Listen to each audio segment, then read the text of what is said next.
Krijg nou helemaal alle kleren. Wat dan? Het is een nieuw contract voor die lading elektronische spullen uit Amstelveen, hè? Is dat bestemd voor Brugge? Ik hoorde van Ellie dat je nogal wat klanten kwijt bent. Het leven is hard, hè? Klant is uit, jongen. Maar van mij hoef je niet wakker te liggen. Dat deed ik toch al niet. Ze zegt dat je mij hebt ingepland voor vanavond. Oh ja? Voor wat? Brugge, elektronica. Oh, heb ik jou ervoor ingezet? Voor die klus heb ik eigenlijk een goede, betrouwbare vent nodig, maar ik zal het met jou moeten doen, hè? Een hele hoop televisies en videootjes hoorde ik. Eén ding, Starrenburg. Als er wat met het handeltje gebeurt, moet je niet denken dat ik de held ga uithangen. Als een of andere idioot mij onder schot houdt, mag hij voor mij de hele zooi zo meenemen.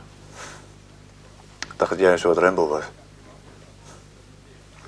Het buitenlied trouwens, het is een klus zoals alle anderen. 1,5 keer zoveel voor overwerk? Ja. Ben ik je man? Inderdaad, ja. Je zorgt dat je op tijd terug bent, want je moet hier om 6:30 wegrijden. Ik doe mijn best. Dat hangt allemaal van het verkeer af, niet dan? Zit niet de stangenduiven, ik kan het vandaag niet hebben. Hoe eerder jij me wegstuurt, hoe sneller ik terug ben.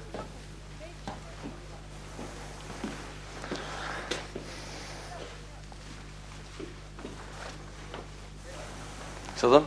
Ja, dat is hem, ja. De klootzak. Ik weet zeker dat hij mijn klantenlijst gestolen heeft. Ik heb opdracht gegeven dat hem een lesje wordt geleerd, Paul. Als het maar geen blijvend letsel is. De politie moet niet gaan denken dat er misschien meer achter die diefstal zit. Ik werk met de allerbeste mensen die exact weten waar ze moeten slaan. Oh ja, misschien had Tony het er wel over. Er zit een hoop geluidsapparatuur van hem in. Is dat die deal van jullie? Dat zou jij toch moeten weten? Is jouw compagnon? Ik weet niet alles en nu die weg is. Nou ja, ik doe een klus voor Tony. Dat is alles. Geen enkel probleem. Ik zou niet willen dat jij vanwege Tony in de rotzooi terechtkomt. Ik kan Tony best aan, maar... Hij is je compagnon en toch vertrouw je hem niet. Wat is er? Kan ik nou naar huis, Bas? Maar dit verdomme. Waar is die truck? Oh, maak je geen zorgen, die is onderweg. Waarom zit jij niet op de truck?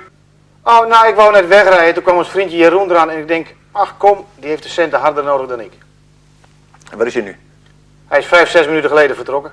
Maar maak je geen zorgen, Bas. Geheel volgens schema. Ik ben ontslagen. Zo de mitrop. Jij kunt een dikke krijgen. Wat is er allemaal aan de hand? Ach, niks. Ik kan die van niet uitstaan. Ik moet even bellen. Is Tony op een club? Tony, die is naar Parijs. Parijs? Ja, hij zit nu in het vliegtuig. Hij gaat een of andere act bekijken in Lido.